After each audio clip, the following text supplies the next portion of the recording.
Okay, so welcome to the Gentle Giants tour. Thank you for coming this morning. My name is Nicole, like I already introduced myself, but I work for the Long Branch Neighborhood Association, kind of as a summer student. We were doing an inventory during the summer and doing some other stewardship stuff like this to try and promote tree care and tree protection. So just to kind of introduce the topic of big trees more or less, I'll just give a bit of an introduction. So trees grow really big, they provide lots of benefits, and the bigger they get, kind of the more benefits they can provide. So these can include things like bettering air quality, water quality, kind of prevent erosion, and sort of stabilize the ground, and then also obviously providing lots of shade, which is really important during the hot summer months, and can actually, if you have big trees on your property, you can kind of lower energy costs that way. Kind of the way I introduce the topic is how trees grow, which is a bit different than how humans and other animals grow. So if I were to put a nail on this tree over here, kind of say like this height, and I came back in 20 years, where do you think that nail would be? If anybody has any guesses? Higher? So it would actually stay the exact same spot because trees don't grow kind of bigger and bigger, they grow up and out. So they'll grow in diameter each year, and that's how we get those tree rings. And it also grows from its roots and its shoots, which pretty much means the ends of its branches and out, and then obviously the roots will grow as well, and then it'll go from the top up. But it will never grow like us and just get bigger and bigger. So the branches that you see that are low, they'll generally tend to stay in the same place throughout its life. Really unique part of the tree and how it grows, and it's really important to understand that. And it's important to obviously care for the trees when they're young, to be able to grow up into these bigger giants that provide us with the benefits that I was speaking of before. And it was actually found by the Center of Urban Forestry that bigger trees provide up to 8 times more benefits than a small tree does. We need better protection, and big trees also need a lot of care, just like young trees. And this can include things like proper pruning, so removing like dead branches and dead weight, and obviously watering and all the good stuff that we do for all our trees. And just, I guess, a few facts. The biggest trees that in the world are the giant sequoias, and also redwoods, and these are kind of found in California. And then also along like our west coast, we have our biggest trees in BC, and these can be, so our tallest one is actually a Sitka spruce, which is nearly 96 meters, and that's equivalent to about 314 feet. And then our biggest, so just like in terms of size, is our western red cedar, and that actually has a 6-meter DBH, so 6 meters across the trunk, which is ginormous. Okay, so we can start our tour, and we'll just be going up here on the left.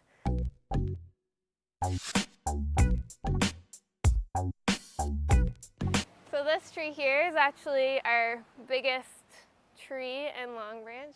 Actually a heritage tree, which we have 3 of in Long Branch. And the owners of it are very friendly, and they're very good stewards of their tree. They're very proud of it. It's a red oak, which we have a lot of big ones in Long Branch that survived a lot of different things throughout the years. And this one's name is Titan. So to be able to get a heritage designation, you go through a lot of different processes. You kind of have to obviously write up all of its details and then process it through Forest Ontario, which does all the designation processes, and kind of has to go through a lot of different things and agreements to be able to get a heritage tree. But the main thing is that it has to have a story kind of behind it. So Titan's story is that it was kind of bordering the boundary of Colonel Sam Smith's property and his neighbor at the time. So Sam Smith had a mill that he kind of lumber mill that took a lot of the trees out in this area. But obviously Titan survived through that and a lot of other things because it was on his boundary, and you know, a lot of trees are kept like that even today. So if you're driving around kind of the rural areas, you'll see a lot of trees and hedgerows along fields. So Titan was aged at around 250 years old, so that means he was born around the 1770s. And red oaks are actually very long-lived. Usually in a natural setting can live up to 500 years. And in terms of size, Titan was measured at 36 meters, which is around 118 feet. Oaks can get bigger, but usually this is kind of their max size, but they have been measured at to be 50 meters tall. That's all I have to say for this one. And we're actually not going anywhere for our next trees. If you just turn around, we have a row of some more giants in Long Branch.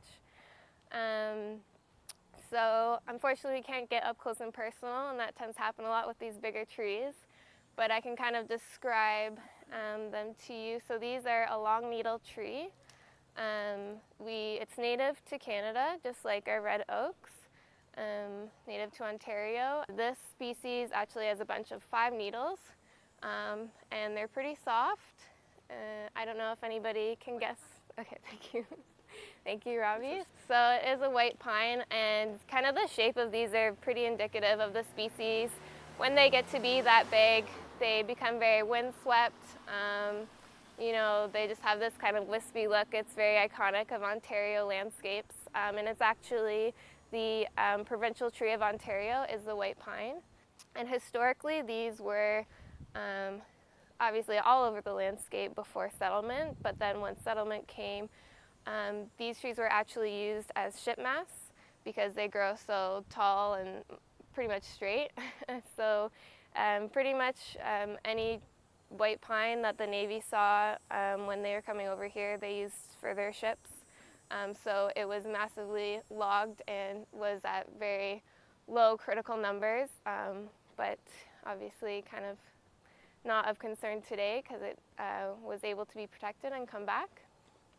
So these probably aren't too old because they would have been, the Navy at the time would have kind of logged this area, but definitely very big because white pines are pretty fast growing. Once they get up to like 3 years, they can grow up to a meter per year, so yeah. And they're a bit less lived. They'll grow up, so they'll live up to around 200 years, but there have been individuals that have lived up to 450 years. All right, we will continue along Lake Prom. And we're just stopping here on the right again. Okay, so it seems like we have some people that know about trees. Does anybody know what this one is? Beech, very good. Do you know what kind of beech? American? No. I wish it was American, but it's actually European. But they look very similar. The bark is like identical. Really the way to tell the difference between American and European is the leaf. But yeah, these leaves are a bit darker than American beech is usually, and the European a lot of the time will have like a wavy margin, whereas American beech doesn't do that as much, and it's more narrow and tipped at the end. So would this have been planted as like an ornamental tree then? Yeah, it might not have been like a street tree at the time, but definitely kind of brought over and planted.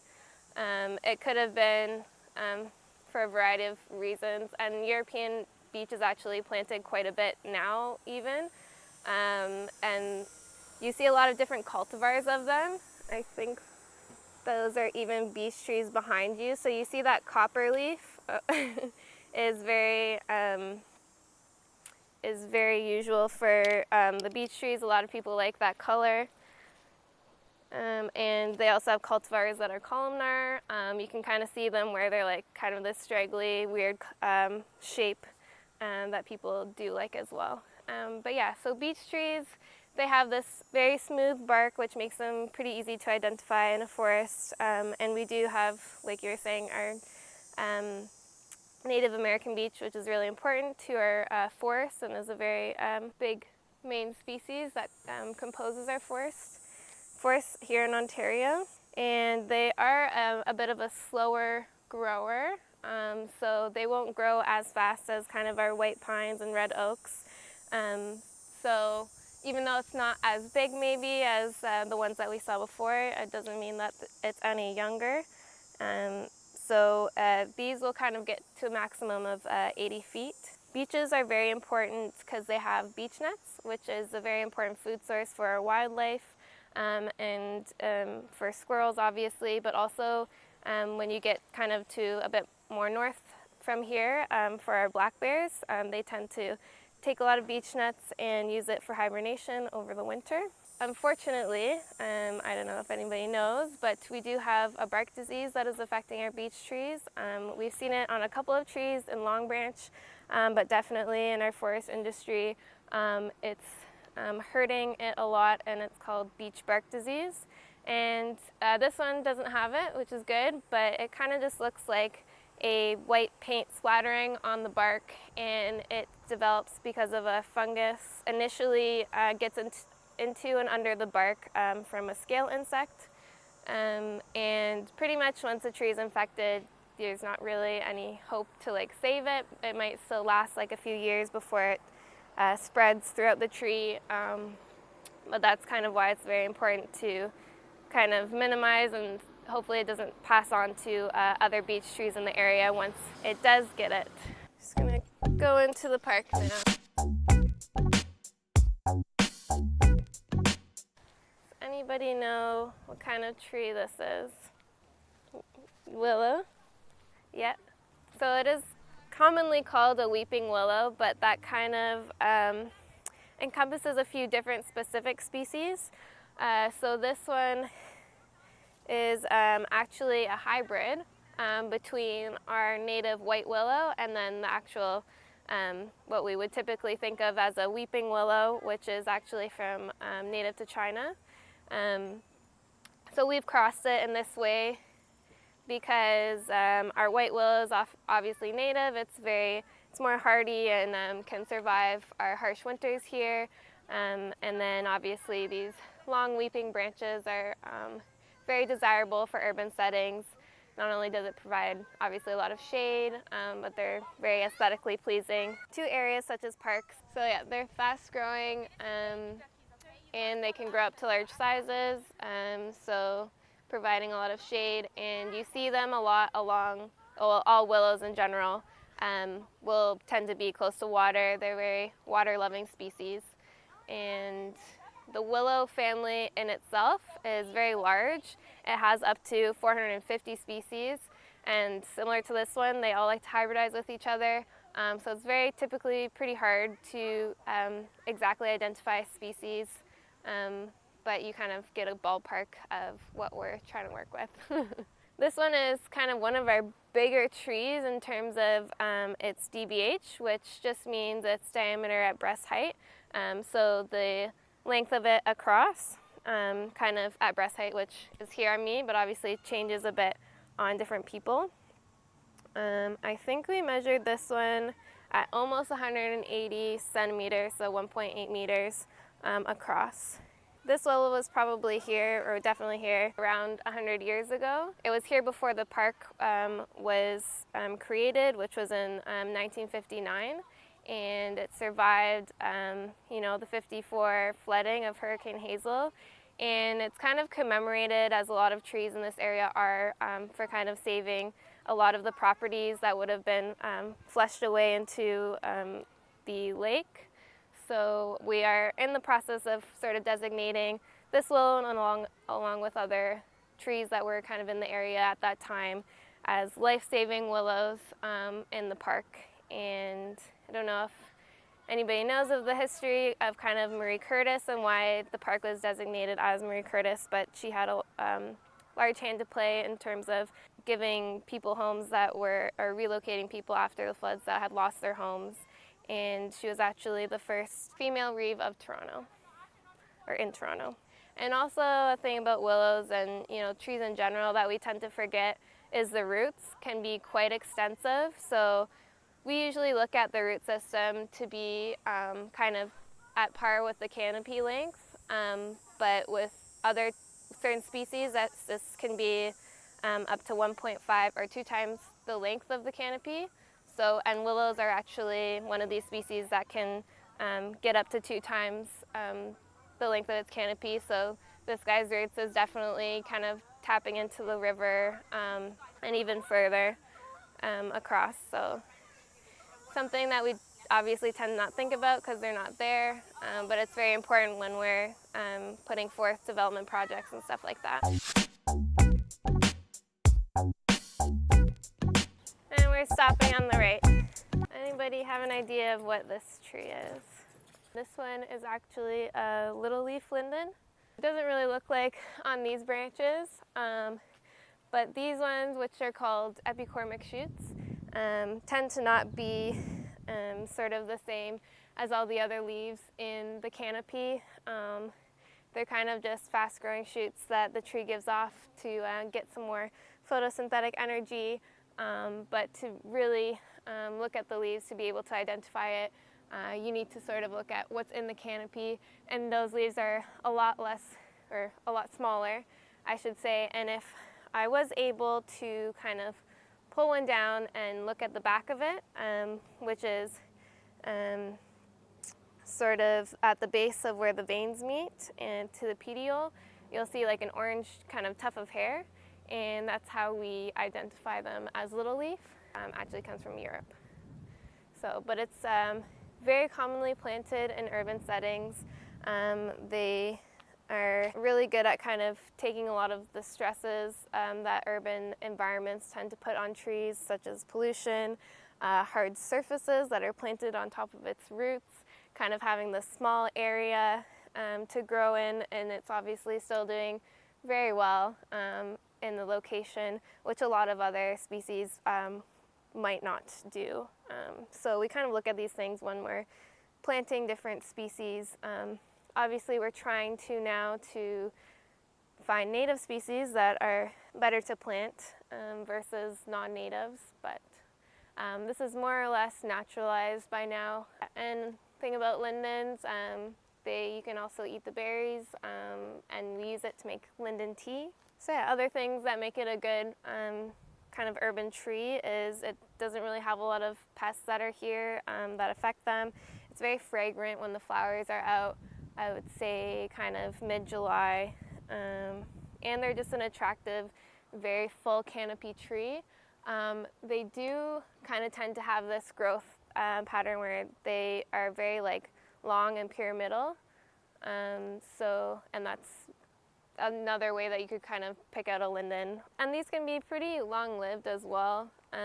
Average age is about 300 years, but there have been individuals that have lived up to 700 years. So yeah, our native basswood would tend to have much larger leaves, kind of like bigger than your hand, but same shape and same berries it would produce. But there's also hybridizations that are commonly planted now between our native and little leaf, which actually comes from Europe.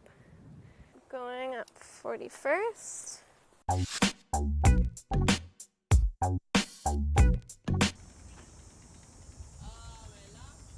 It's actually a white fir.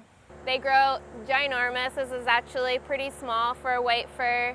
They're not native to here, but they're native to North America in the mountainous regions. So, and the diameter can get quite a lot bigger. So, the placement of this house isn't probably too good for this tree. And I say that because, trees kind of come first, especially when you're trying to plan where you're planting it. You need to take these things into consideration. They're not always going to be so small. The roots are probably going into the basement and disrupting things like that, but you can't really take a tree down after it gets to be this big, so I don't know what's going to happen, but it definitely has that same sort of blue look.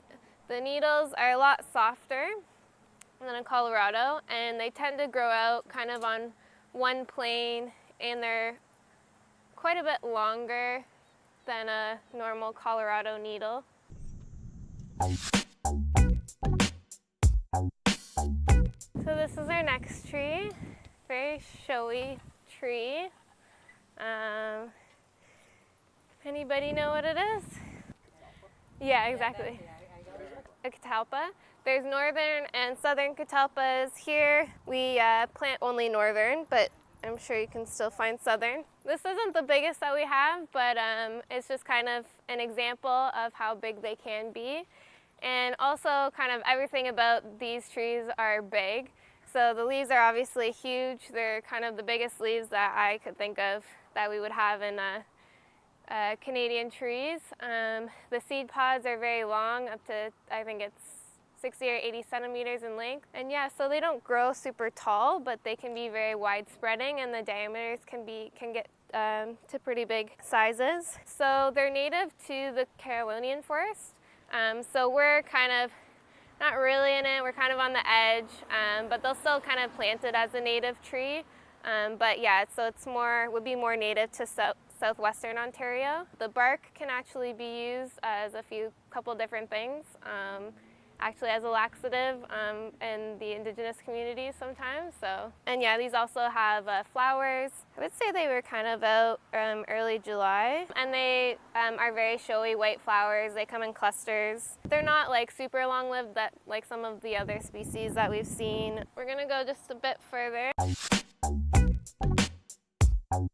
Alright, so this is pretty common in Long Branch and as another city tree. It's not native, but we definitely like the leaves and the history behind it. Does anybody know the species? Yeah, exactly. It's a ginkgo. And it's a very unique tree. It's kind of in its own family.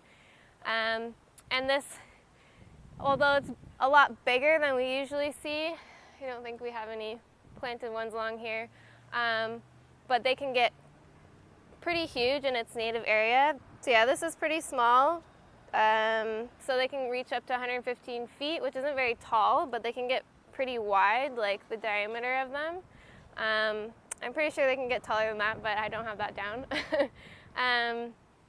But the big thing about ginkgos is that they're extremely long-lived. So they can live up to 3,000 years old, but their average kind of max is about 1,500. Depending, where it's planted and how well it's being taken care of. And the other thing about this is that it's extremely old in terms of how old the species is. So we can find fossils of ginkgo leaves that date up to 270 million years ago.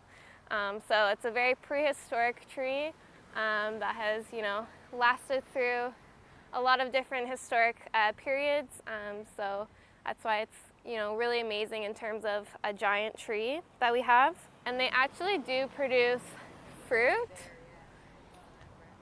Yeah, I saw one right here, but you don't commonly see them.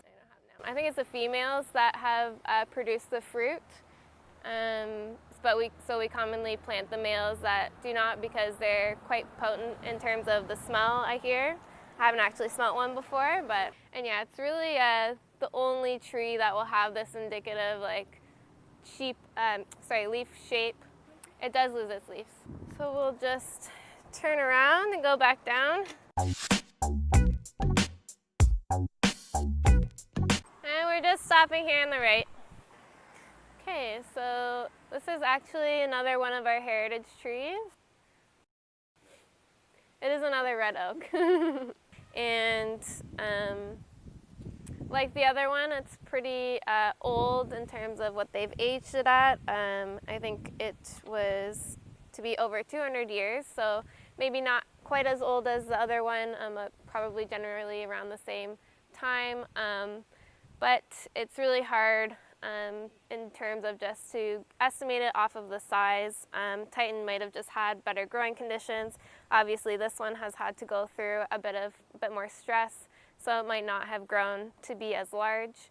And even looking up into its canopy, unfortunately we weren't able to get quite as close of a look at Titan, but it's a bit sparse, and you can see a few of its sections are kind of missing. But other than that, I mean, it's still pretty healthy in terms of an older tree. And this one was actually our first designated heritage tree. It was designated in 2018 on April 3rd. And its name is Big Red. And this is actually part of the grounds of the Long Branch Resort that this area was kind of built off of. So yeah, kind of this area where the apartment buildings are was where the resort was. There was piers kind of going off into the lake area where boats would come in or ferries would come in from the city. And this community was more of like the cottage area that the city folk would kind of come out to get away from the hustle and bustle. And that's kind of where Long Branch came to be. So the resort was actually built in 1884, and it actually burned down, which is why it's no longer here, but it burnt in 58. But the thing about oaks is that they are very fire resistant, so a lot of the big red oaks in the area that you'll see kind of around here can withstand a lot of the fire and other damages like flooding and stuff like that, and that's why they tend to be a lot older lived. Yeah, and then it's also obviously the site of a cenotaph that's here, and that's to commemorate the lost soldiers that were lost from World War I, II, and the Korean War. Thanks everybody for coming to the Gentle Giant bike tour. I hope you enjoyed yourself and are able to identify some of our bigger trees in Long Branch and fully appreciate what they have to offer.